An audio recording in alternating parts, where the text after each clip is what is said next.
Thomas and the trucks. Thomas used to grumble in the shed at night. "I'm tired of pulling coaches. I want to see the world."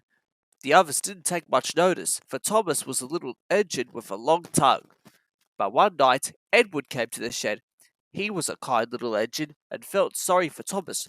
"I've got some trucks to take home tomorrow," he told him. "If you take them instead, I'll push coaches in the yard." "Thank you," said Thomas. "That will be nice." So they asked the drivers next morning, and when they said yes, Thomas ran happily to find the trucks. Now, trucks are silly and noisy. They talk a lot and don't attend to what they are doing. They don't listen to their engine, and when he stops, they bump into each other, screaming, "Oh, oh, oh, oh, whatever is happening?"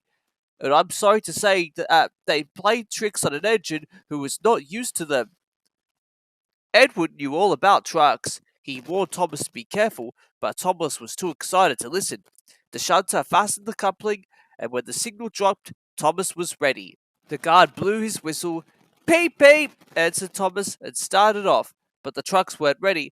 "Oh, oh, oh, oh!" they screamed as their couplings tightened. "Wait, Thomas, wait!" But Thomas wouldn't wait.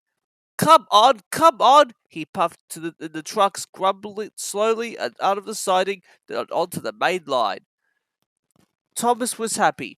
Come along," he puffed. All right, don't fuss," grumbled the trucks. They clattered through stations and rumbled over bridges. Thomas whistled, "Peep, peep," and they rushed through the tunnel in which Henry had been shut up.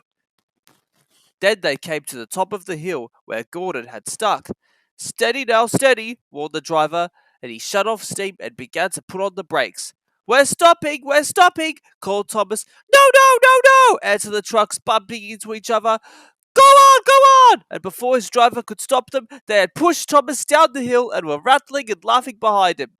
Poor Thomas tried hard to stop them from making him go too fast. Stop pushing, he hissed, but the trucks would not stop. Go on, they giggled in their silly way.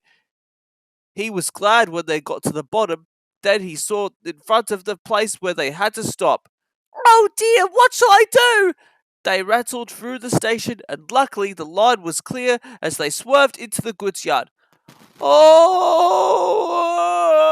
groaned Thomas as his brakes held fast and he skidded along the rails. "I must stop!" and he shut his eyes tight. When he opened them, he saw he had stopped just in front of the buffers, and there watching him was the fat director. "What are you doing here, Thomas?" he asked sternly. "I've brought Edward's trucks," Thomas answered. "Why did you come so fast?" "I didn't mean to. I was pushed," said Thomas sadly. "Haven't you pulled trucks before?" "No." "Then you've a lot to learn about trucks, little Thomas.